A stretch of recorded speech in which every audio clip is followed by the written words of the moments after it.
హల్లెలూయా, గట్టిగా హల్లెలూయా.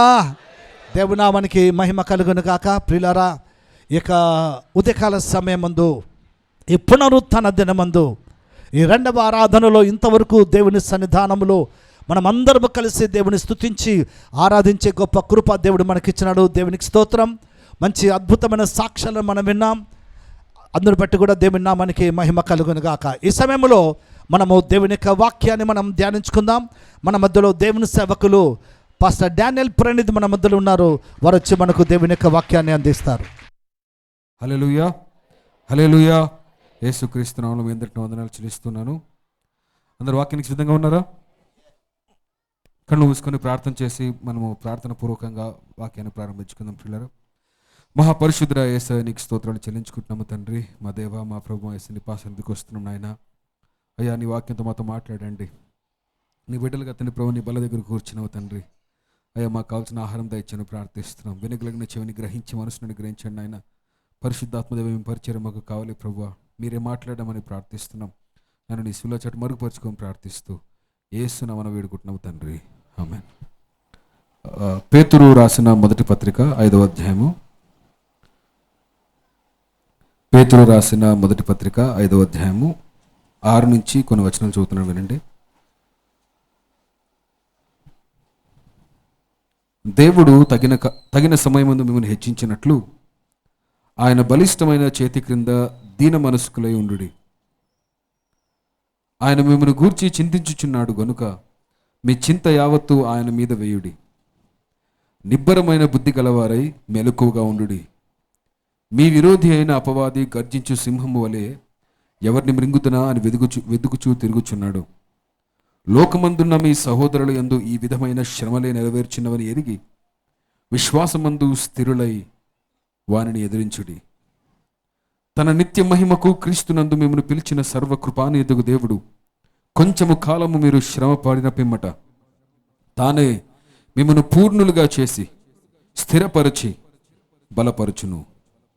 యుగ యుగములకు ప్రభావము ఆయనకు కలుగునుగాక, ఆమేన్. ఒక్క ఆమెన్ చెప్పడం ఎంత కష్టమో మీకు.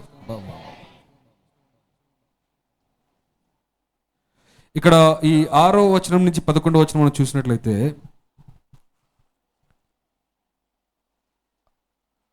దేవుడు ఒక 4 విషయాలు గురించి మనం ఫోకస్ చేయమంటున్నాడు. మీరు 4 పనులు చేయండి, నేను 4 పనులు చేస్తానని చెప్తున్నాడు. ఇక్కడ ఇంగ్లీష్లో అయితే 4 పనులు ఉంటాయి, తెలుగులో ఒకటిని కలిపేస్తారు, 3 పనులే ఉంటాయి. దేవుడు ఏమంటున్నాడంటే, మీరు 4 పనులు చేయండి, నేను మీకు 4 పనులు చేస్తానని.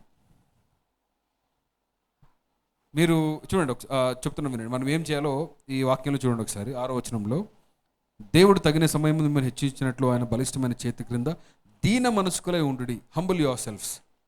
దీన మనస్కులై ఉండుడి, దీన మనస్కులై ఉండుడి అని మొదటి మాట. రెండో మాట, ఆయన మిమ్మల్ని గూర్చి చింతించుచున్నాడు కనుక మీ చింత యావత్తు ఆయన మీద వేయుడి. అంటే చింతించకుడి. మొదటిది ఏమంటే humble yourself. Second word, do not worry. చింతించకుడు, చింత చేయదండి. మూడవ విషయం ఏంటి? నిబ్బరమైన బుద్ధి గలవారే మెలకువగా ఉండుడి. Be watchful. అదేనా? Be attentive. వాచ్ఫుల్ ఏముంది ఇంగ్లీష్లో? వాచ్ఫుల్ అని ఉంటుంది. మీ విరోధి అయిన అపవాది గర్జించి సింహం వలె ఎవరిని మింగుదని వెతుకుచు తిరుగుచున్నాడు. 9వ వచనం, లోకమందును మీ సహోదరులందు ఈ విధమైన శ్రమలు నెరవేర్చిన ఎరిగి విశ్వాసమందు స్థిరులై ఉండుడి. విశ్వాసమందు స్థిరులై ఉండుడి. 4 విషయాలు. మొదటిది ఏంటిది? దీన మనస్కులై ఉండుడి. రెండవది చింతించకుడి. మూడవది మెలకువగా ఉండుడి. 4వది విశ్వాసమందు స్థిరులై ఉండుడి. ఈ 4 విషయాలు మనం చేస్తే దేవుడు ఏం చేస్తారంట? తన నిత్య మహిమకు క్రీస్తునందు మిమ్మల్ని పిలిచిన సర్వకృపానిధి దేవుడు కొంచెము కాలం మీరు శ్రమపడిన పిమ్మట తానే మిమ్మల్ని పూర్ణులుగా చేసి స్థిరపరిచి బలపరచును. ఆమేన్. ఇంగ్లీష్లో కన్ఫర్మ్, రిస్టోర్, కన్ఫర్మ్, ఇంకా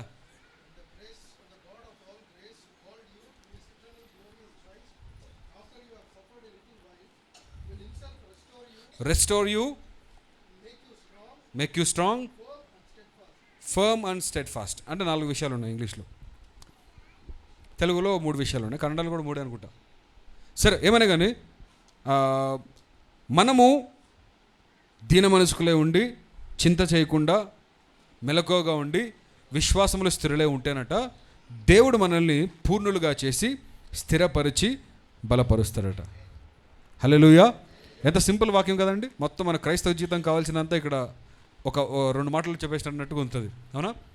మనము ఈ విషయాన్ని ఆల్రెడీ దిన మనస్కులే ఉండి తగిన సమయం ముందు హెచ్చిస్తాడు అన్న మాట మనం ఆల్రెడీ 31st నైట్ బోధించుకున్నాం. మీకు జ్ఞాపకం ఉందా లేదా? మరి ఒకవేళ లేకపోతే ఏం చేయలేము, మళ్ళీ మా మెసేజ్ చెప్పలేము. రెండవది ఏంటి? చింతించకుడి. మూడవది ఏంటి? మెలుగుగా ఉండు. నాలుగవది ఏంటి? విశ్వాసం ముందు స్థిరులై ఉండు. ఈరోజు విశ్వాసం ముందు స్థిరులై ఉండు గురించి కొంచెం కాన్సన్ట్రేట్ చేస్తాను. ఒకసారి 2 మాట చూడండి. ఏముంది ఇక్కడ? స్టార్టింగ్ దిన మనసులో ఉండి అంత తగ్గించుకొని జీవించని చెప్తా ఉన్నాడు. సెకండ్ ఏంటి? చింతించకుడి. దేవుడే చింత చేస్తాడు. కావాలంటే ఆయన చింత చేస్తున్నాడు కాబట్టి మీరేం చేయాలంట? మీ చింత అంతా ఆయన మీద వేసి చింతించకుడి అని దేవుడు చెప్తా ఉన్నాడు. ఇది ఎన్నిసార్లు చెప్పినా మనము వినే రకం కాదు ఈ విషయంలో మాత్రం. ఎందుకంటే మనకు చింత చేయకపోతే అసలు నిద్ర పట్టదు. రోజంతా ఏదో ఒకటి చింత చేయాల్సిందే ఖచ్చితంగా, అవునా కదా? మీరు చెప్పండి. చెప్పడానికి బాగుంటుంది, మాట్లాడుకొని బాగుంటుంది, చర్చిలో చెప్పుకోవడానికి బాగుంటుంది. కాకపోతే రియల్ లైఫ్లో చింత చేయకపోతే మనసు ఆగదు మనకి, అవునా కదండి? ఏదో ఒక చింత పెట్టుకోవాల్సిందే. మీరు ఎంత చెప్పినా ఏం చేసినా మేము మాత్రం మారం అన్నట్టు ఉంటాం, అవునా? కరెక్ట్ కదా? మీరు చెప్పండి. రోజుకి ఒక్కసారన్నా ఏదో ఒక చింత చేస్తామా లేదా? అయ్యో అది ఎట్లయితే ఇట్లా, ఇది ఇట్లయితే ఎట్లా, అట్లా ఇట్లా ఇట్లా ఒకే సంగతి గురించి 10 రకాలుగా ఆలోచిస్తాం మనం, అవునా కదా? దేవుడు ఏమంటున్నాడంటే అవన్నీ టైం వేస్ట్ ఎవరాలు చేయొద్దని చెప్తున్నాడు. కానీ మనము వినే రకం కాదు. ఫర్ ఎగ్జాంపుల్ ఇప్పుడు ఎగ్జామ్స్ జరుగుతున్నాయి కాబట్టి ఎగ్జామ్ గురించి చింత చేసే వాళ్ళు చదువుకుంటావే కదా. ఈ క్వశ్చన్ వస్తే ఎట్లా, ఇది రాకపోతే ఎట్లా, అది వస్తే ఎట్లా, ఇది ఎట్లా వస్తుంది, అది ఎట్లా వస్తుంది, ఇంత టైం వేస్ట్ అయిపోతుంది కదా. దానివల్ల చదువుకుంటావే కదా. చెప్పడం ఈజీ, అవునా కదండి? నేను కూడా చెప్పడం ఈజీ. కాకపోతే చింత చేయడము చాలా అదొక ఆర్ట్ అండి మనకి. అంటే ఎక్కడికడికి వెళ్ళిపోతాం. ఇప్పుడు ఫర్ ఎగ్జాంపుల్ కూర్చున్న మెసేజ్ వింటున్నాం, ఉన్నట్లే ఉంటాం, విన్నట్లే వింటాం, కానీ మనసు ఎక్కడికో వెళ్ళిపోయింటుంది. ఎక్కడో ఇంగ్లాండో, న్యూజిలాండో, దుబాయ్, ఢిల్లీయో, ముంబై ఎక్కడికి వెళ్ళిపోయింటుంది, ఇంట్లోకి వెళ్ళిపోయింటుంది. మనిషి అలా అలా అయిపోయినాడు అంతే. ఎక్కడ చూడండి 7వ వచనం, ఆయన మిమ్మల్ని గూర్చి లక్ష్యము చేయుచున్నాడు గనుక, చింతించుచున్నాడు గనుక మీ చింత యావత్తు ఆయన మీద వేయుడి. హల్లెలూయా. అంటే ఇది చాలాసార్లు చెప్పినాడు యేసు ప్రభు, చాలాసార్లు అంటే దాని గురించి చెప్పాలంటే టైం పడుతుంది. కాకపోతే సరే, మరి అది దేవుడు మనకు చాలా ఆజ్ఞగా ఇస్తూ ఉన్నాడు. చింత చేయొద్దండి, దీన మనస్కులే ఉండండి, చింత మాత్రం చేసేకపోవద్దండి. హల్లెలూయా. మీ చింత యావత్తు ఆయన మీద వేయండి. 3వ విషయం ఏమంటున్నాడు? నిబ్బరమైన బుద్ధి గలవారై మెలకువగా ఉండండి. అంటే వాచ్ఫుల్, బీ వాచ్ఫుల్, చాలా అప్రమత్తంగా ఉండండి. ఎందుకంటే సాతానుడికి చాలా తక్కువ టైం ఉందని నాకు తెలుసట. వాడు గర్జించి సింహంలాగా ఏం చేస్తున్నాడంట? ఎవరిని మింగుతున్నానో వెతుకుతూ ఉన్నాడంట. వాడికి టైం చాలా తక్కువ ఉందని చెప్పి అతి క్రోధము గలవాడి వాడు ఏం చేస్తున్నాడంటే ఎవరిని నాశనం చేయాలి, ఎవరిని పడగొట్టాలా అని అపవాది. వాడి పేరేంటి? అపవాది. అపవాదేనండి వాడి పేరేంటి? అపవాది అంటాడు. అపవాది, మన విరోధి అయిన అపవాది, మన విరోధి అయిన అపవాది. కన్నడలో ఏముంది? అపవాది అని ఉందా? సైతాన్ అండి. ఇంకా ఫుడ్ నోట్లు ఏముంది? ఫుడ్ నోట్లు ఏం లేదా? విరోధి అని ఉందా? ఆపాదకను, సాతాను అయితే అంతేనా? ఓకే సరే, తెలుగులో సాతాను విరోధి అని ఉంది కదా. సరే, మన విరోధి అయిన సాతాను ఏం చేస్తున్నాడంట? ఎవరిని మృంగుదునా, ఎవరిని పడేయాలా, ఎవరిని నాశనం చేయాలా, ఎవరికి ఇంకా ఎక్కువ భయం తీసుకురావాలా, ఎవరికి ఇంకా ఎక్కువ చింత తీసుకురావాలా. ఏమో కొంచెం ఖాళీగా ఉందంటే చాలు ఏం చేయాలా? ఏదో ఒక చింత తీసుకురావాలా. ఎందుకంటే చింత లేకపోతే ఆరాధన చేస్తుంది. సో చింత తీసుకొస్తాం. ఆమెను చెప్పట్లేదు ఎవరు? హల్లెలూయా. చింత లేనివాడు ఏం చేస్తాడు? పాటలు పాడుకుంటే హ్యాపీగా ఉంటాడు. సో ఇప్పుడు పాటలు పాడకూడదంటే ఏం చేయాలి? ఏదో ఒక చింత, ఏదో ఒకటి. ఎన్ని లేవు చెప్పడం మనకి చింత చేసేకి. రేపు ఏమవుతుందో, పిల్లల భవిష్యత్తు ఏమవుతుందో, అదేమవుతుందో, ఇదేమవుతుందో. కనీసం ఒక 2 గంటలు ఏ అవసరం లేదు మనకి, కూర్చొని అట్లా చింత చేయొచ్చు. ఒప్పుకోవట్లేదు మరి. సరే, కరెక్ట్ లేదండి నేను చెప్పేది. ఏమైనా వాస్తవానికి అతీతంగా ఏమని చెప్తున్నాను లేదు కదా. సరే, సాతానుడు చాలా అప్రమత్తంగా ఉన్నాడు కాబట్టి మీరు ఏం చేయాలంటే చాలా వాచ్ఫుల్గా ఉండాలి, చాలా అటెంటివ్గా ఉండాలి, అప్రమత్తంగా ఉండాలి. ఎందుకంటే వాడు ఎవరిని మృంగుతున్నా, ఎవరిని పడేయగొట్టాలని చూస్తూ ఉన్నాడు. సరే, 9వ వచనం చూడండి. లోకమందున్న మీ సహోదరులందు ఈ విధమైన శ్రమల్ని నెరవేర్చున్నవని ఎరిగి విశ్వాసమందు స్థిరులై ఉండుడి, వారిని ఎదురించుడి. జాగ్రత్తగా వినండి. అంటే చింత ఆల్మోస్ట్ మనకి ఎందుకు వస్తుందంటే నాకే ఎందుకు ఈ కష్టాలు అంటావు కదా, చాలా తప్పంటది. నీకే రావు, ప్రపంచంలో ఎవరికి అందరికి సేమ్ కష్టాలు అంటే వచ్చేది యాక్చువల్లీ. ఒప్పుకుంటారు మీరు? లేదు, నా స్పెషల్. ఇప్పుడు యోబు ఆ టైంలో, యోబుకి ఇది లేదు, ఏమీ లేదు, ఇంటర్నెట్ లేదు, ఇన్స్టాగ్రామ్ లేదు, రీల్స్ లేవు, యూట్యూబ్ లేదు. ఇప్పుడు అన్ని సౌకర్యాలు ఉన్నాయి కాబట్టి చింత కూడా ఎక్కువైపోయింది మనకి. సరే ముందుకు వెళ్ళిపోదాము. ఏమనుకుంటామంటే మనం చాలా, అంటే నాకే స్పెషల్గా దేవుడు కాన్సన్ట్రేట్ చేసినాడేమో, నాకే ఎందుకు ఈ కష్టాలు, నాకే ఎందుకు, నేను ఏం తప్పు చేసినాను, ఏం చేసినాను, ఎందుకు ఇట్లా, మళ్ళీ దండికి చేసింటావు, మళ్ళీ ఏం చేయలేదంటే కాదు, చాలా చేసి వదిలేండి, ముందుకు వెళ్ళిపోదాం. సరే, అంటే లోకంలో ఎవరికి లేని కష్టాలు నీకు రాలేదు, అందరికి వచ్చినవి వస్తున్నాయి కాబట్టి నువ్వేం చేయాలంట, విశ్వాసం ముందు స్థిరులై ఉండి వానిని ఎదురించిడి. ఇవి 4 చేస్తేనట సర్వ కృపానే దేవుడు తానే మిమ్మును పూర్ణులుగా చేసి స్థిరపరచి మిమ్మును బలపరచును. హల్లెలూయా. విశ్వాసం ముందు స్థిరులై ఉండుట గురించి మాట్లాడదాం ఈరోజు. విశ్వాసంలో ఏమైపోవాలంటే స్థిరపడిపోవాలంట. విశ్వాసంలో we should be established in faith. మనము స్టెడ్ఫాస్ట్గా ఉండాలి, అంటే విశ్వాసంలో స్థిరపడిపోవాలి. విశ్వాసంలో స్థిరపడిపోవాలంటే వెంటనే ఎవరు గుర్తొస్తారండి మనకు బైబిల్లో? ఈయన మాత్రం గ్రేట్ అబ్బా, ఎన్ని శ్రమలు వచ్చినా బాగా నిలబడినాడు అన్న అన్న అన్నమాట ఎవరు సూట్ అవుతుంది? యోబా. సరే, యోబు గురించే మాట్లాడుకుందాం అయితే. అంటే నేను ఏదో ప్రిపేర్ కానట్టు చెప్తున్నాను, యోబు గురించి ప్రిపేర్ అయింది. యోబు భక్తుడి గురించి మనం చూసినట్లయితే ప్రియులారా, ఎన్ని శ్రమలు వచ్చినా ఈయన మాత్రం బాగా నిలబడినాడబ్బా అనిపించేది ఫస్ట్ ఆయన గుర్తొస్తాడు. అవునా కదా?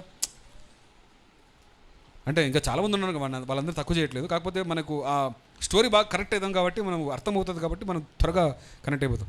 చూడండి, యోబు భక్తుడు ఉన్నాడు, అందరికంటే చాలా ధనవంతుడు, వెల్తీ పర్సన్, చాలా కావాల్సినంత డబ్బు ఉందంట, కావాల్సినంత హోదా ఉంది, కావాల్సినంత ఆస్తి అంతస్తులు అన్నీ ఉన్నాయి, ఏమీ తక్కువ లేదు. అవునా కదా?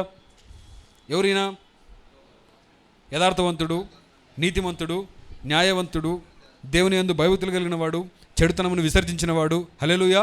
అంటే దేవుని నమ్ముకుంటే ఆస్తికర్తలు కావచ్చా? అంటే యథార్థంగానే మనము వరల్డ్ రిచెస్ట్ పర్సన్ అయిపోవచ్చా? ఆమె లేదు, ఏం లేదు, ఏదో ఒకటి పలకండి, ఎస్ ఆర్ నో ఏదో చెప్పండి. అంటే యథార్థంగానే, ఏం మోసం చేయకుండానే, ఎవరిని కింద పడేయకుండానే, ఏ అడ్డదారి తొక్కకుండానే లీగల్గానే మనం దేవుడు ఆశ్రయించగలడా? యథార్థవంతుడండి ఆయన, ఏ చెడుతనం లేదంట ఆయన, అంటే చెడుతనం విసర్జించినట్టు న్యాయవంతుడే ఉన్నాడంట, న్యాయంగానే దేవుని భయభక్తులు కలిగి ఉన్నాడంట. ఎంత ఆస్తి కావాలంటే అంత ఇచ్చేసినాడు దేవుడు. ఆమె చెప్పండి గట్టిగా. అంటే నిజానికి మనం దేవుడు ఆశీర్వదిస్తే చాలా గొప్ప ఉన్నతమైన ప్లేస్లో ఉండిపోవచ్చు యాక్చువల్లీ. అంటే లీగల్గానే దేవుడు ఆశీర్వదిస్తాడు, ఎవరిని కింద పడాల్సిన పని లేదు,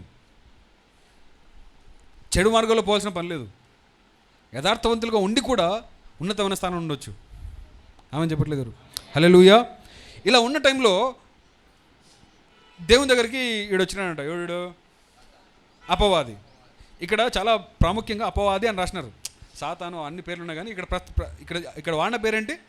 అపవాది. అక్కడ చూడండి, కన్నడలో అపాది అని ఉంటుంది. ఆపాదకనా? 7th వర్స్ చూడండి. యోబు గ్రంథము 1వ అధ్యాయం 6వ వచనం. సైతానను అనుందా? కింద ఫుట్ నోట్లు ఏమనుందా? ఆపాదకను అంటే నిందలు ఆపాదించేవాడు. వీడికి ఒక పని ఉందండి, వీడి పేరేంటి? అపవాది. అంటే వాదిస్తాడు. వాదిస్తాడు. అపవాది అంటే నీకు విరోధంగా వాదిస్తాడు. నీ పక్షాన వాదించేవాడు ఉత్తరవాది. కోర్టులో లాయర్ పేరుని ఏమంటారు? ఉత్తరవాది. నీకు ఆపోజిట్గా వాదించేవాడిని అపవాది ఆడు. అంటే నీకు ఆపోజిట్గా వాదిస్తాడు అని అర్థం. ఇప్పుడు దేవుడిని ఆశీర్వదించాలనుకుంటాడు, వెంటనే వీడు ఏం చేస్తాడు? పోయి చాడీలు చెప్తాడు. ప్రభువా వాడిని ఆశీర్వదిస్తావు? అవుతుంది. మొన్న వాడు ఫాస్టింగ్ పీరియడ్ రాలేదు, పాస్టర్ ఎంత చెప్పుకున్నాడు రాలేదు, అయినా కూడా రాలేదు, అందుకు నువ్వు ఆశీర్వదించకూడదు అని ఏదో ఒక ఫిట్టింగ్ పెడతాడు. పోయాడు లాయర్ అంటేనే ఫిట్టింగ్ పెట్టాడు కదండి, అవునా కదా? ఏదో ఒక ఫిట్టింగ్ పెట్టేవాడు. ఉత్తరవాది ఎట్లుంటే ఇంకా అపవాది ఎట్లుంటాడు చెప్పండి? ఏదో ఒక పాయింట్ పట్టుకొని, అందుకే దానియేలు ప్రార్థన చేసినప్పుడు అంటే 21 days ఫాస్టింగ్ స్టార్టింగ్ చేసినట్ట, చేసినప్పుడు ఆన్సర్ వచ్చేసిందంట. కానీ ఆన్సర్ దానియేలు దగ్గర వచ్చేటప్పటికి ఏమైపోయింది, టైం పట్టింది. ఎందుకు? వీడు ఎదవా, వీడు ఏం చేస్తున్నాడు, ఎన్ని అపవాదాలు వేస్తూనే ఉన్నాడు, నిందలు వేస్తూనే ఉన్నాడు. అట్లా చేయకూడదు బ్రో, ఇట్లా చేయకూడదు బ్రో. సరే అని ఆ కోర్టులో కేసు అంతా క్లియర్ అయిపోయే లోపు 21 days పట్టింది. అప్పుడు ఏమైపోయింది, దానియేలు యొక్క ఆశీర్వాదము వచ్చేసి. సరే ముందుకెళ్దాము. ఇక్కడ దేవుడు నిలబడినాడు, దేవదూతలందరూ వచ్చినాడు, వీళ్ళతో పాటు ఈడు వచ్చినాడంట. అప్పుడు దేవుడు అన్న అంటే, ఒరే వచ్చినావు మంచిదే, కింద తిరిగినావు కదా, అటు ఇటు చూసినావు కదా, మా వాడు ఉన్నాడు చూసినావా అన్నాడు. చూసినా ప్రభావ వీడు బాగానే ఉన్నాడు, కాకపోతే నువ్వు ఆశీర్వదించినా కాబట్టి అట్లున్నాడు, నువ్వు బాగా కంచె వేసి కాపాడుతున్నావు, మరి అందరూ ఆరాధిస్తారు నిన్ను.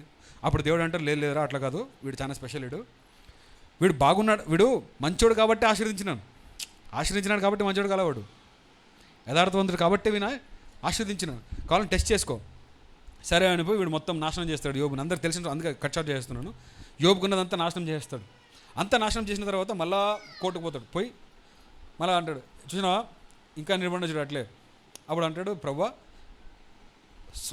బాడీకి ఏం కానంత వరకు, వాని వరకు రానంత వరకు ఏమన్నా అందరూ హ్యాపీగానే ఉంటారు, ఏదో ఒకటి చేయి, వానికి అనారోగ్యం వచ్చేలాగా చేయి. అప్పుడు దేవుడు అంటే కొంచెం బాధపడి అంటాడు, సరే రేవని చేసుకో, వాని ప్రాణం మాత్రము తీయదు.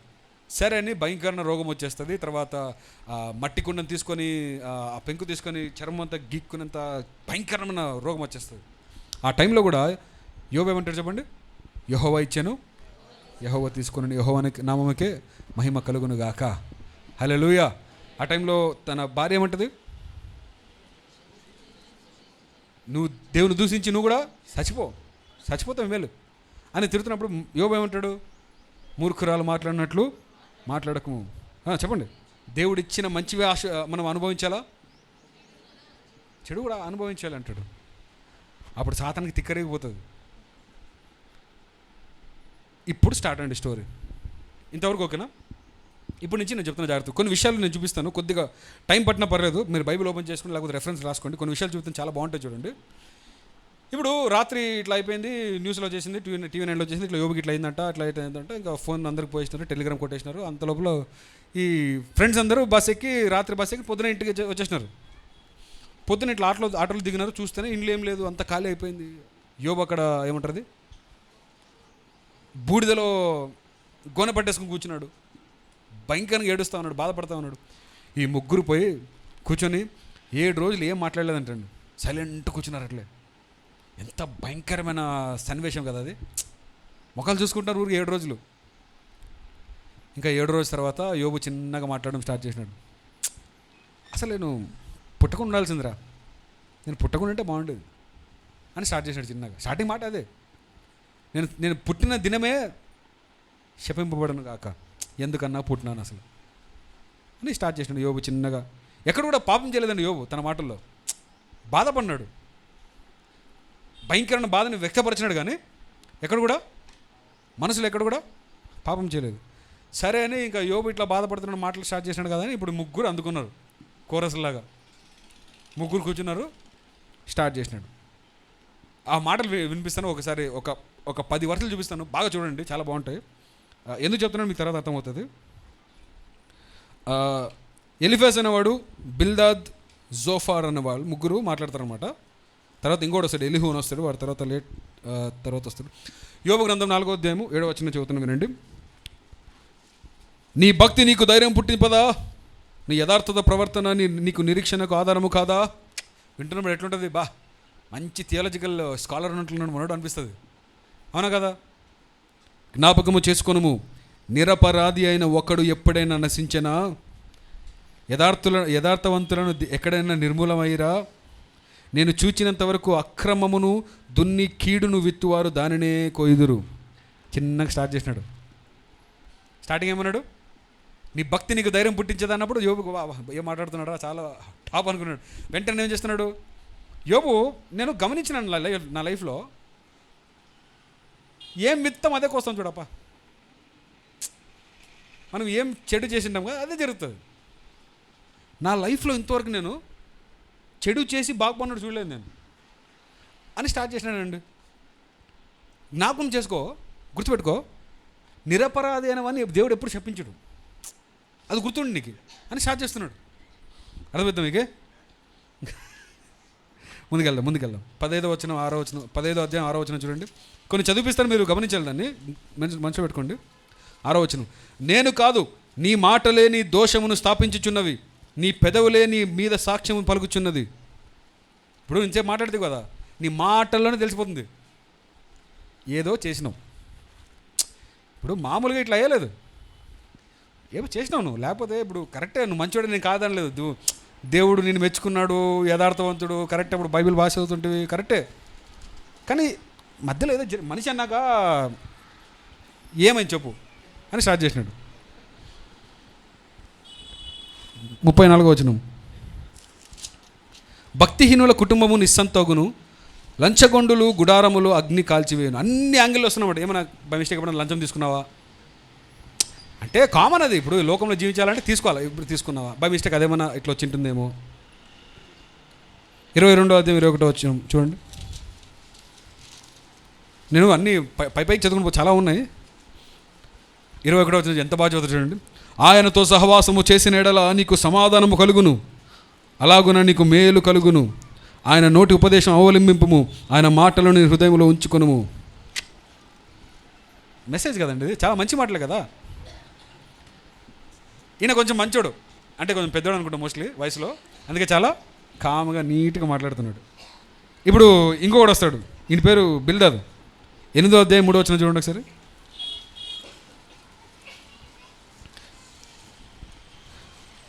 వీడు చూడు. అప్పుడు షూహీయుడైన బిల్దదు ఇట్లా, నేను ఎంతకాలము నీ విట్టి మాటలాడదవు, నీ నోటి మాటలు సుడిగాలి వంటి వాయను. దేవుడు న్యాయ విధిని రద్దుపరచునా, సర్వశక్తులకు దేవుడు న్యాయమును రద్దుపరచునా. హల్లెలూయా.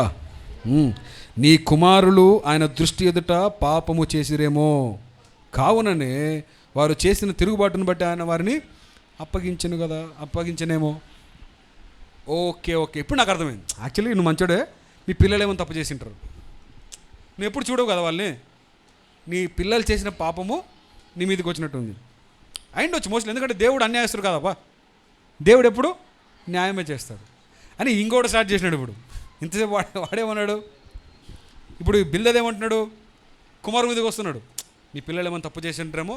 అది ఇప్పుడు ఆయనకు అర్థం కాలేదు, నేను ఇప్పుడు కించెపు ఆలోచించిన, ఇప్పుడు అర్థమైంది నాకు, మోస్ట్లీ అదే ఉండొచ్చు. 18వ అధ్యాయం చూడండి ఒకసారి. 18:5 చూడండి. భక్తిహీనుల దీపము ఆర్పివేయబడును, వారి అగ్నిజ్వాలలు ప్రకాశింపకపోవును. ఏరా మాటలివి. 21వ వచనం, నిశ్చయముగా భక్తిహీనుల నివాసములకు ఇట్టి గతి పట్టును, దేవుని ఎరుగని వారి స్థలము ఇట్టిది. స్టార్ట్ చేసినాడు. ఇంకా ఇంతసేపు కంఫర్టింగ్గా మాట్లాడి ఇప్పుడు తిట్టాడు స్టార్ట్ చేసినాడు. ఒక మాటలో చెప్పాలంటే యోబు, నువ్వు భక్తిహీనుడు అంతే.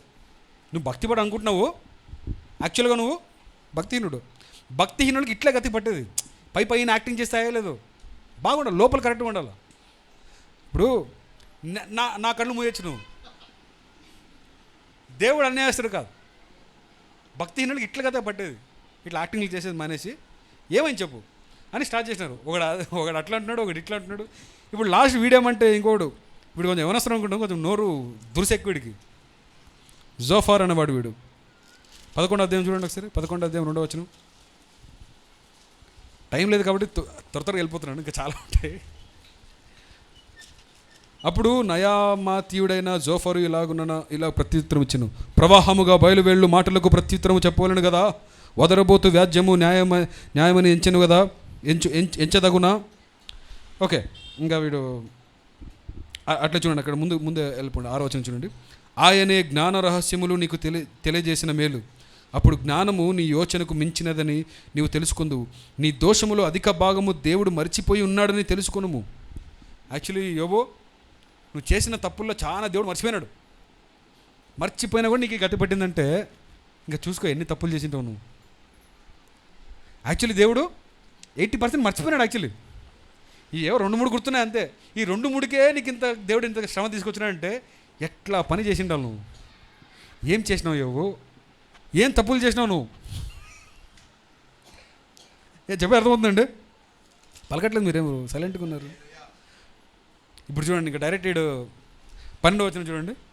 అయితే అడవి గాడిద పిల్ల నరుడై పుట్టిన నాటికి కానీ బుద్ధిహీనుడు వివేకి కాడు. అంటే ఒక మాటలు అడ్డగాడిదని తిడుతున్నాడు, తిట్టలేదు అనుకో. ఇప్పుడు మనుషులందరూ యాక్చువల్లీ వివేకులు కాదు. మనుషులు వివేకులు ఎప్పుడైతారంటే ఒక గాడిదకి మనిషి పుట్టాలి, అప్పుడు వివేకం. అంటే అసలు అది అయ్యే పని కాదంటూ అప్పట్లో స్లామ్ బుక్స్లో రాస్తారు కదా, టిల్ ల్యాండ్స్ వాక్ ఉంటాయి కదా, అట్లా. అంటే ఇది అంతవరకు అవర్ ఫ్రెండ్షిప్ కంటిన్యూస్ అన్నట్లు రాస్తుంటారు స్లామ్ బుక్స్లో. సో ఇది అట్లా అంటున్నాడు అనమాట. ఒక గాడిదకు మనిషి పుట్టినంత వరకు మనిషి అనేవాడు జ్ఞానం రాదు, అవివేకుడే. సరే, ఇంకొక వచనం నుంచి ముందుకు వెళ్ళిపోతాము. 20వ అధ్యాయం చూడండి ఒకసారి, 15-20 చూడండి ఒకసారి. ఫస్ట్ 15-20. తన జీవితకాలమంతా ఈ దుష్టుడు బాధనందును, హింసకునికి ఏర్పడిన సంవత్సరాలన్నీ వాడు బాధనందును. ఇప్పుడు ఎవరంటే యోబు హింసకుడు అంట. అది 20-27 చూడండి. ఆకాశము వారి దోషమును బయలుపరచును, భూమి వారి వీధికి లేచును. హల్లెలూయా. సరే, నేను ఇవన్నీ ఎందుకు చెప్పినానంటే, ఇంతవరకు విన్నారు కదా, ముగ్గురు మాట్లాడుతున్నాను. యాక్చువల్లీ నేను చాలా లైట్గా చదివినాను, ఇంకా చాలా భయంకరమైన మాటలు ఉంటాయి. దగ్గర 30 అధ్యాయాలు అదే ఉంటుంది. ఒకడేమో యోబు నువ్వు ఎందుకు భక్తిని వదిలిపెట్టినావు, యోబు ఏం పాపాలు దాచిపెట్టినావు అని భయంకరంగా మాట్లాడుతున్నాడు. యోబు మాత్రం యోబుకి అర్థం కావట్లేదు ఏం చెప్పాలి ఆన్సరు.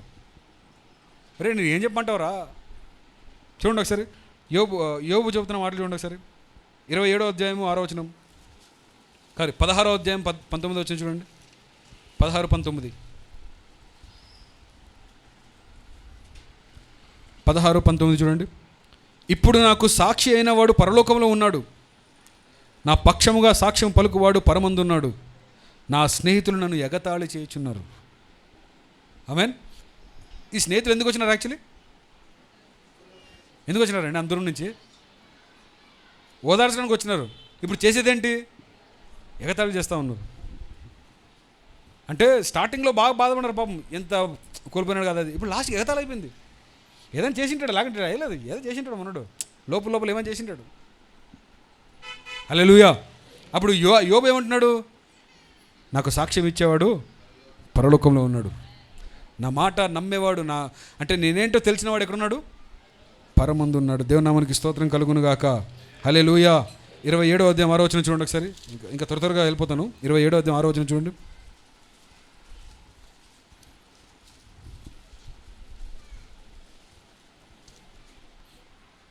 ఎవరైనా ఓపెన్ చేసినా చదవచ్చు త్వరగా, పర్లేదు.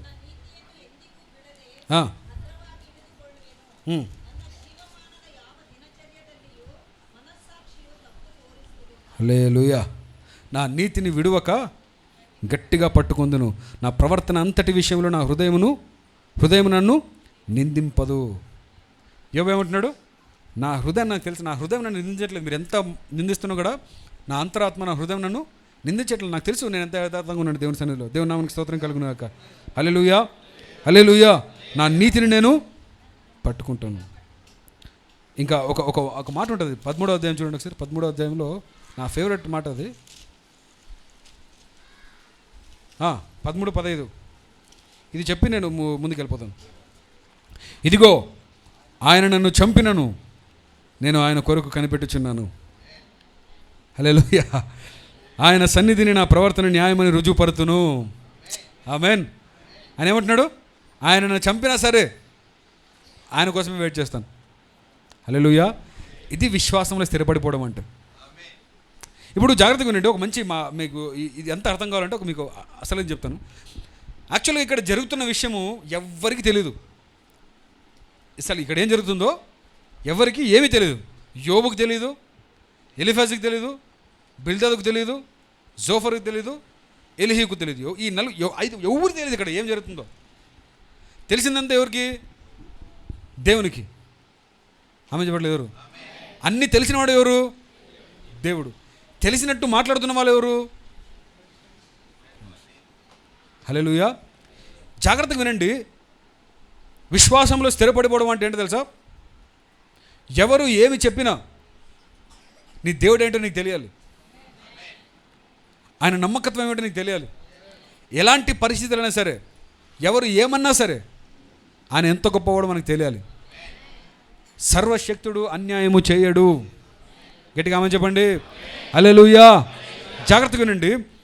ఈ ముగ్గురు మాటలు వినండి ఒకసారి. అందరూ మాట్లాడుతున్నప్పుడు చాలా వాక్య ప్రకారంగా మాట్లాడుతున్నారు. ఎట్లుంటుంది? మనం చాలాసార్లు ఈ వాక్యం పట్టుకుని మనం మెసేజ్లో చెప్పినాం చాలాసార్లు. ఇప్పుడు నీ భక్తి నీకు ధైర్యం పుట్టించదా? ఎట్లా మాట్లాడదే? నీ భక్తి నీకు ధైర్యము పుట్టించదా? మంచి మాట, కరెక్ట్ మాట అది. కాకపోతే దాన్ని అంటుకొని ఈయన ఆలోచన చెప్తాడు అనమాట. మనడు వాక్యం డైరెక్ట్ కొట్టడు. ఏం చేస్తాడు? వాక్యంతో పాటు కల్తీ చేసి తన ఆలోచన చెప్తా ఉన్నాడు. హల్లెలూయా. నీ భక్తి నీకు ధైర్యం పుట్టిస్తుందని చెప్పినట్టే చెప్పి ఏమంటాడంటే, నువ్వు భక్తిహీనుడు, నువ్వేమో చేసినావు, లోపల నువ్వేమో చేసినావు, ఖచ్చితంగా నువ్వు చేసినావు కాబట్టి ఇట్లా అయింది.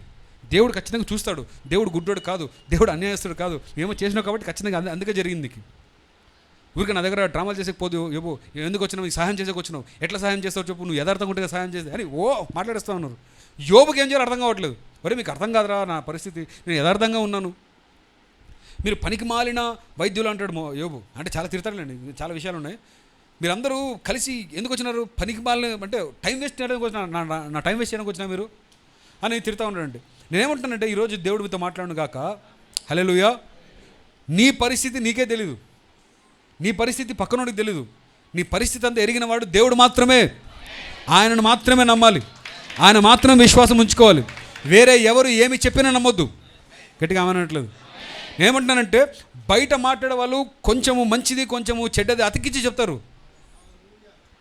కొంచెము నిజము కొంచెం అబద్ధం కలిపి చెప్తారు. ఏదో వీళ్ళు పెద్ద జీవితంలో అన్నీ సాధించేసినట్టు ఎక్స్పర్ట్గా మాట్లాడతారు. ఇప్పుడు మీకు చిన్న ఎగ్జాంపుల్ చెప్తానండి. అంటే మామూలుగా మీరు యేసు ప్రభువుని నమ్ముకున్నారు కదా, బాగున్నారు, చాలా సంతోషం. అంతా నేను ఒకటి గమనించినాను, మీరు కొత్త ఇంట్లో వచ్చినాక అన్ని కష్టాలు వచ్చినాయి మీకు. పాత ఇంట్లో ఉన్నప్పుడు ఏమి ఉండలేదు. కొత్త ఇంట్లో ఏమైందంటే డోరు ఆ సైడ్ ఉంది. నువ్వు గమనించినావు లేదో? ఇప్పుడు నేను గమనించినాను, కొత్త ఇంట్లో వచ్చిన తర్వాత మీ కష్టాలు వచ్చినాయి. ఏం లేదు, ఆ ఇంట్లోనే చేంజ్ చేసి, లేకపోతే డోర్ అంటే ఇక్కడ సైడ్. ఈడేందో పెద్ద ఎక్స్పర్ట్ మాదిరి కొంతమంది ఉంటారు. ఏం లేదు, నేను చూసినాను, గమనిస్తూ ఉన్నాను. మీరు దేశంలో నమ్మకం అన్ని నమ్మకం మరి ఆడ కడతారంట, కట్టించుకుని రాబో విన్నారు లేదండి. తెలియనట్టు చేయొద్దండి, నాకు తెలుసు అన్నీ. మీరు ఎంత సైలెంట్గా అర్థం కానట్టు ఫేస్ పెట్టినంత మాత్రాన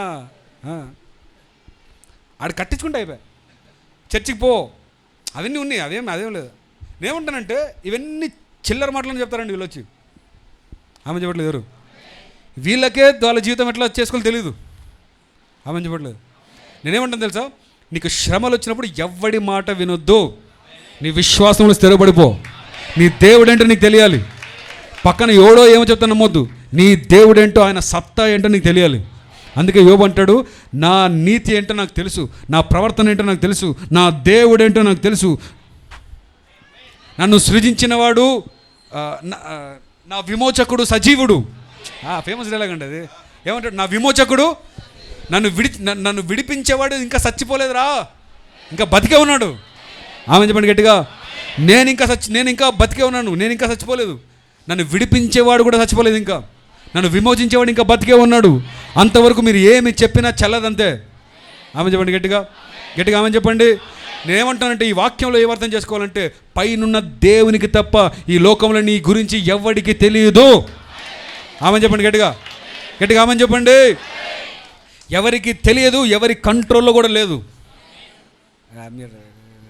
నీ జీవితము ఎవరి కంట్రోల్లో లేదు. విశ్వాసమందు స్థిరపడిపో, ఆయన నిన్ను పూర్ణులుగా చేసి బలపరిచి స్థిరపరుస్తాడు ఖచ్చితంగా. హల్లెలూయా, హల్లెలూయా.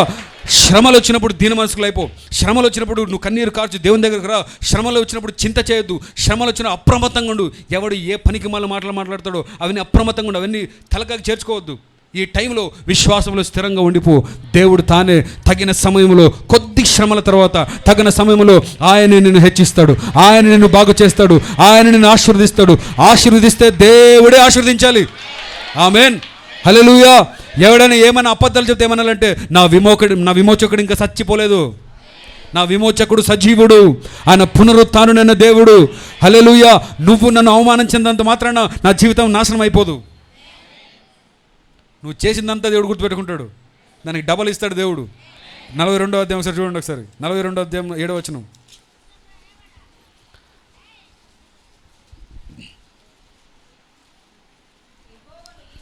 యెహోవా యోబుతో ఆ మాటలు పలికిన తరువాత ఆయన తేమానీయుడైన ఎలీఫజుతో ఇలాగ సెలవిచ్చెను, నా సేవకుడైన యోబు పలికినట్లు మీరు నన్ను గూర్చి యుక్తమైనది పలుకలేదు గనుక నా కోపము నీ మీదను నీ ఇద్దరి స్నేహితుల మీదను మండుచున్నది.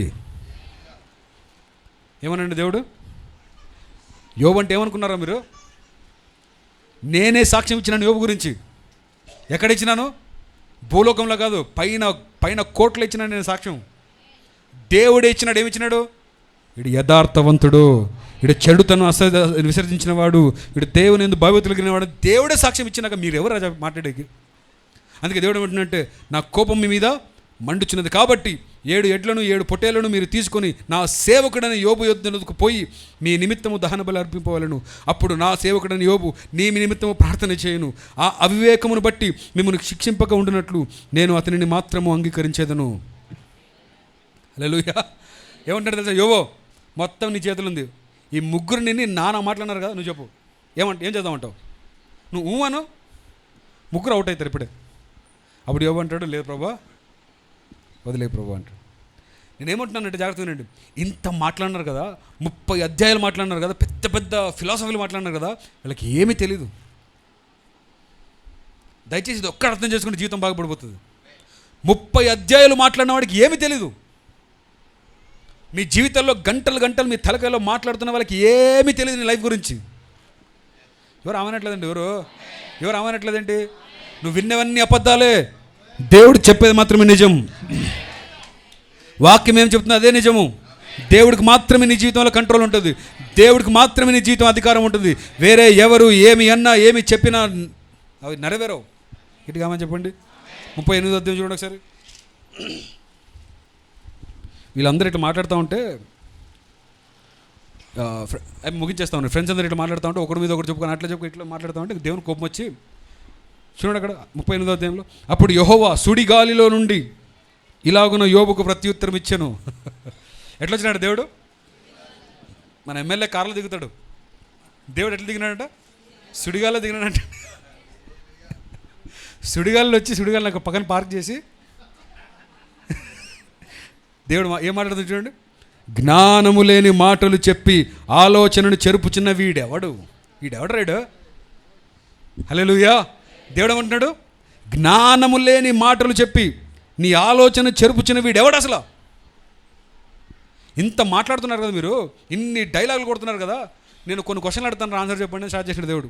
పౌరుషము తెచ్చుకొని నీ నడుము బిగించుకొనుము, నేను నీకు ప్రశ్న వేయుదును, నీవు దానికి నాకు తెలియజెప్పు. చూద్దాం. నేను భూమికి పునాదులు వేసినప్పుడు నువ్వు ఎక్కడుంటివి అని స్టార్ట్ చేస్తారండి క్వశ్చన్లు. దగ్గర 77 క్వశ్చన్లు, 77 క్వశ్చన్లు వేస్తారండి. ఆ క్వశ్చన్కి దిమ్మ తిరిగిపోతుంది, వీళ్ళకి మైండ్ సైలెంట్ అయిపోతుందండి. దేవుడు ఎక్కడి నుంచి స్టార్ట్ చేస్తాడు? ఒరే మీరు ఇంత మాట్లాడతారు కదా, దేవుడు అట్లా ఇట్లా ఇట్లా అని మాట్లాడారు కదా, ఫిలాసఫీ మాట్లాడారు కదా, అసలు దేవుడు అర్థమైపోయినట్లు మాట్లాడతారు కదా మీరు, దేవుడు ఇంత మాట్లాడినారు కదా, కొన్ని క్వశ్చన్లు వేస్తాను ఆన్సర్ చెప్పంటారా? నేను భూమికి పునాదులు వేసినప్పుడు మీరు ఎక్కడున్నారు చెప్పు. అంటే మీరు ఎంత పిల్లలో దేవుడు చెప్తున్నాడు బచ్చా. అసలు ఎవరిని పట్టుకుని ఏం మాట్లాడుతున్నారో మీరు, ఎవరి గురించి మాట్లాడుతున్నారు? హల్లెలూయా. ఇది యాక్చువల్లీ దేవుడు యోబుతో మాట్లాడుతున్నాడు. యాక్చువల్లీ యోబుని తిట్టినట్టు అందరిని తిడతా ఉన్నాడు అనమాట ఇక్కడ. ఆమేన్. సో నేనేమంటున్నానంటే, మీకు శ్రమ కలిగినప్పుడు, మీరు ఈ శ్రమల గుండా వెళ్తున్నప్పుడు, ఎవరైనా ఏమైనా మాట్లాడుతున్నప్పుడు మీరేమనాలి? మూర్ఖురాలు మాట్లాడినట్లు అలా అని ఏమనాలి చెప్పండి?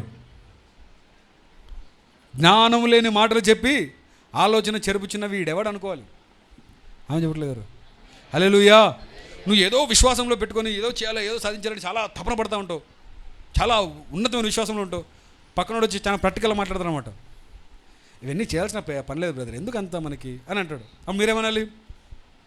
జ్ఞానం లేని మాటలు చెప్పి ఆలోచన చెరుపుచిన వీడెవడు అసలు. అంటే ఇప్పుడు దేవుడి ఉద్దేశం ఏంటంటే, అసలు వీడెందుకు వచ్చినాడు సీన్లోకి అని. అసలు జరిగిన స్టోరీ ఏంటి? పైన చాలా పెద్ద స్టోరీ జరుగుతుంది పైన. వీళ్ళు ముగ్గురు వచ్చిన ఎంటర్ అయింది, వీళ్ళు మాట్లాడుతూ ఉన్నారు. దేవుని కోపం వచ్చేస్తుంది. అసలు వీడు ఎంటర్ అయింది అసలు, వీడు ఎవడు అసలు? వీడు హల్లెలూయా. మొత్తం క్వశ్చన్ అడుగుకుంటూ పోతారండి. మీకు టైం ఉంటే ఇంటి ముందు చదవడం చాలా అద్భుతంగా ఉంటుంది. సో ఈరోజు ఈ వాక్యం ద్వారా నేను చెప్పొచ్చేది ఏంటంటే, యోబు విశ్వాసంలో స్థిరపడిపోయినట్లు మనం కూడా స్థిరపడిపోతే దేవుడే మనల్ని పైకి తీసుకొచ్చే బాధ్యతలు దేవుడు తీసుకుంటాడు. పూర్ణులుగా చేసే బాధ్యత, బలపరిచే బాధ్యత, స్థిరపరిచే బాధ్యత దేవుడే తీసుకుంటాడు. ఆమేన్. సో మనం ఏం చేయాలి చెప్పండి? 4 విషయాలు చెప్పాను మీకు. దీన మనసులో ఉండండి, మెలకువగా ఉండండి, చింత చేయొద్దండి, తర్వాత విశ్వాసములో స్థిరులే ఉండండి. ఈ 4 మనం చేస్తేనట మిగతా దేవుడు చూసుకుంటాడు. మిగతా కథ మొత్తం దేవుడు మార్చేస్తాడు. హల్లెలూయా. అందరూ యోబు పడిన కష్టాల గురించి వింటారు, కానీ లాస్ట్లో దేవుడు ఎట్లా ఆశీర్వదించాడు? యోబుని డబల్గా ఆశీర్వదించేశాడు. హల్లెలూయా. డబల్గా దేవుడు ఆశీర్వదించాడు. నేనేమంటున్నానంటే, దేవునికి నచ్చితే చాలు. ఆమె అంటారంటండి, మీ స్నేహితులకు నచ్చాల్సిన పనిలా చెప్పండి. ఆమె చెప్పండి. మీ స్నేహితులు నీకు ఓటు వేయాల్సిన పని లేదు. మీ స్నేహితులు నువ్వు మంచిగా చెప్పాల్సిన పని లేదు. నువ్వు ఎవరికి ప్రూవ్ చేయాల్సిన పని లేదు. నీ యథార్థత నీ దేవుడు చూస్తూ ఉన్నాడు. నీ భక్తిని నీ దేవుడు చూస్తూ ఉన్నాడు. నీ న్యాయముని నీ దేవుడు చూస్తూ ఉన్నాడు. నీ ప్రార్థన జీవితాన్ని దేవుడు చూస్తూ ఉన్నాడు. నీ విశ్వాసాన్ని దేవుడు చూస్తూ ఉన్నాడు. అందరి ముందు నీ తల ఎత్తుతాడు దేవుడు. ఎక్కడైతే పడిపోయినావో దేవుడు అక్కడే నిలబెట్టే దేవుడే ఉన్నాడు. ఎక్కడైతే నీకు అవమానం జరిగిందో దేవుడు అక్కడే తిరిగి నిలబెట్టే దేవుడే ఉన్నాడు. దేవుడు అన్యాయస్తుడు కాదు. ప్రతి ఒక్కరికి జవాబు చెప్తాడు. ప్రతి ఒక్కరికి డబల్ ఆన్సర్లు ఇస్తాడు. గట్టిగా ఆమేన్ చెప్పండి. హల్లెలూయా. జ్ఞానం లేని మాటలు చెప్పి ఆలోచన చెప్తున్న వీడెవడు అసలు? ఆమేన్. వీడెవడంటే అసలు మీ లైఫ్లోకి రావాల్సింది? ఈ అవిశ్వాసం మాట్లాడు వీడు అసలు రాకూడదు. అసలు మీ పరిసరాలను కూడా అసలు వచ్చినా కూడా ఏం చేయాలి? నీ నీతి ఏంటో నీకు తెలియాలి. నీ భక్తి ఏంటో నీకు తెలియాలి. అందుకే యోబు అంటాడు కదా, నా నీతి ఏంటో నాకు తెలుసురా, మీరు మాట్లాడాల్సిన పని లేదు, మీరు నాకు సర్టిఫికేట్ ఇవ్వాల్సిన పని లేదు, దేవుడే దాన్ని రుజుపరుస్తాడు. నా విమోచకుడు సజీవుడు. హల్లెలూయా. ఆమేన్. నా మాటలు ముగించేస్తాను పిల్లలు. దేవుడు మిమ్మల్ని బలపరచును గాక. దేవుడు మిమ్మల్ని ధైర్యపరచును గాక. మీ చింత యావత్తు ఆయన మీద వేయండి. మీ చింత మొత్తం తీసుకుపోయి ఆయన మీద వేయండి. ఎందుకంటే మీ గురించి చింత చేసే బాధ్యత ఆయన తీసుకున్నాడు కాబట్టి మీరు కూడా చింత చేస్తే ఏం ప్రయోజనం చెప్పండి? సో చింత అంతా తీసుకుపోయి దేవుని, నేను ఆల్రెడీ చెప్పినట్టు ఇది ఎంత చెప్పినా మనం వినము. అయినా కూడా ప్రయత్నం చేయండి. చింత చేయాల్సి వస్తే పాటలు పాడండి. చింత చేయాల్సి వస్తే ఆరాధన చేయండి. ఆమె చెప్పారంటే, భయం కలిగినప్పుడు ఏం చేయాలి? భయం గురించే పాటలు పాడేయండి. హల్లెలూయా. అలా చేసినప్పుడు దేవుడు చాలా ధైర్యంగా ఏమంటారు, అపవాది ముందు చాలా ధైర్యంగా మన గురించి చెప్పుకుంటాడు. చాలా గర్వంగా చెప్పుకుంటాడు. హల్లెలూయా. అలాంటి వారిని దేవుడు మన సంఘంలో లేపును గాక. హల్లెలూయా. సో విశ్వాసం ముందు స్థిరలే ఉండండి, దీన మనసులో ఉండండి, మెలకువగా ఉండండి, చింత మొత్తము ఆయన మీద వేయండి. పిల్లలు, దేవుడు మళ్ళీ దీవించి కన్ను మూసుకుని ప్రార్థన చేద్దాం. మహాపరిశుద్ధుడ యేసయ్య, నీకు స్తోత్రాలు చెల్లించుకుంటున్నావు తండ్రి. విత్తబడిన వాక్యం బట్టి స్తోత్రం నాయన. మీరిచ్చిన గొప్ప మాటలు బట్టి స్తోత్రం, మీరిచ్చిన ప్రకటన బట్టి స్తోత్రం ప్రభువా. అవును తండ్రి, మా చింత అంతా నీ మీద వేసి దీన మనసులో ఉండి ప్రభు మెలకుగా ఉండి విశ్వాసంలో స్థిరపడిపోవడానికి మాకు సహాయం చేయమని ప్రార్థిస్తున్నాం. మీరే మమ్మల్ని పూర్ణులుగా చేసి బలపరిచి స్థిరపరచండి నాయన. మీరే పైకి లేవనెత్తండి తండ్రి. మా విమోచకుడు సజీవుడు తండ్రి, నీకు స్తోత్రం నాయన. మీరిచ్చిన వాక్యం బట్టి స్తోత్రం అయ్యా. ఎదుగు తండ్రి, ఈ వాక్యం ఎవరైతే విన్నారో తండ్రి వాళ్ళందరినీ ప్రభు మీరు ధైర్యపరచండి. నీ ఆత్మతో నింపమని ప్రార్థిస్తున్నాం. జరబోయే కార్యక్రమంతో నీ చేతికి అప్పగిస్తూ యేసు నామమున వేడుకుంటున్నాము తండ్రి. ఆమేన్. ప్రార్థన. సర్వశక్తిమంతుడైన మా తండ్రి, జీవాధిపతిమైన యేసు ప్రభువా, పరిశుద్ధుడా, నీ కృపను బట్టి నీ ప్రేమను బట్టి నీకు వందనాలు చెల్లించుకుంటున్నాం.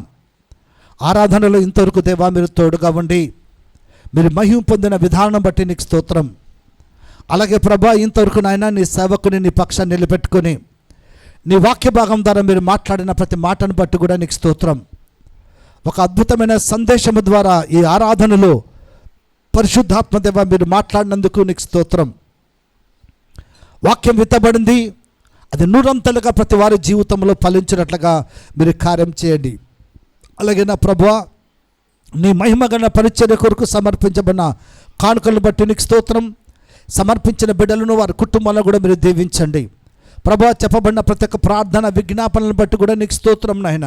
ఈ వారంలో బర్త్డేలు వివాహ దినాలు జరుపుకోవచ్చున్న బిడ్డల కొరకు నేను ప్రార్థిస్తున్నాను నాయన. అలాగే నా తండ్రి స్వామి ఎగ్జామ్స్ దగ్గరకు వచ్చినాయి తండ్రి. ఎందరైతే ప్రభా ఇంకా మా బిడ్డలు ఎగ్జామ్ కొరకు సిద్ధపడుతున్నారు, రాస్తున్నారు, మా బిడ్డలందరి కొరకు నేను ప్రార్థిస్తున్నాను నాయన. ఎగ్జామ్ రాయబోతున్న ప్రతి ఒక్కరిని కూడా దేవ నీ చేతులకు అప్పగించుకుంటున్నాం. సిద్ధపడుతున్న ప్రతి ఒక్క బిడ్డలు కూడా నీ చేతులకు అప్పగించుకుంటున్నాం. చక్కని ఆలోచనను, చక్కని జ్ఞానాన్ని దయచండి ప్రభు. ఒక చక్కని ఆశ కలిగి, ఆసక్తి కలిగి చదువుకునే ఒక చదువులో ప్రభా విద్యల బిడ్డల ముందుకు నడిపించేదేవా. ప్రభా మా తన చక్కని ఆరోగ్యాన్ని కూడా బిడ్డలకు దయచేదేవా. మా బిడ్డలందరూ కూడా నాయన ఈసారి ఎగ్జామ్ రాసిన ప్రతి ఒక్కరు తండ్రి బెస్ట్ రిజల్ట్స్ పొందుకొని నేను ఘనపరిచే కృప దయచేదేవా. నీకు స్తోత్రాలు నాయన. అలాగే నా తండ్రి ఇక యూట్యూబ్ ద్వారా ఎందరైతే ప్రభా ఇక వాక్య పరిచయం వింటున్నారో నాయన వారందరూ దీవించండి. వారి కుటుంబాలు కూడా మీరు ఆశీర్వదించి తండ్రి నీకు స్తోత్రం. అలాగే తను మేము తిరిగి మా గృహాలు వెళుతుండగా నీ సన్నిధి, నీ కాపుదల మాకు తోడు ఉంచి నడిపించండి ప్రభు. మా తండ్రి జరగబోయే 3వ ఆరాధనలు కూడా పరిశుద్ధాత్ముడా మీరు ఉండి నడిపించమని మమ్మలను, మా కుటుంబాలను మీ పాద సన్నిధికి అప్పగించుకుంటూ యేసుక్రీస్తు నామములో ప్రార్థించి వేడుకొనుచున్నాము తండ్రి. ఆమేన్. మన తండ్రి అయిన దేవుని యొక్క ప్రేమయు, యేసుక్రీస్తు యొక్క కృప, పరిశుద్ధాత్మిక సహవాసము చేరి వచ్చిన మనందరికీ, మన కుటుంబములకును, మన సంఘమంతటికి, యూట్యూబ్ ద్వారా వాక్య పరిచరించిన బిడ్డలకును, సకల పరిశుద్ధులకును సదాకాలము తోడై ఉండునుగాక. ఆమెన్. Praise the. అందరికీ వందనాలు. God bless you. దేవుడు మిమ్మల్ని, మీ కుటుంబాలను దీవించి ఆశీర్వదించునుగాక.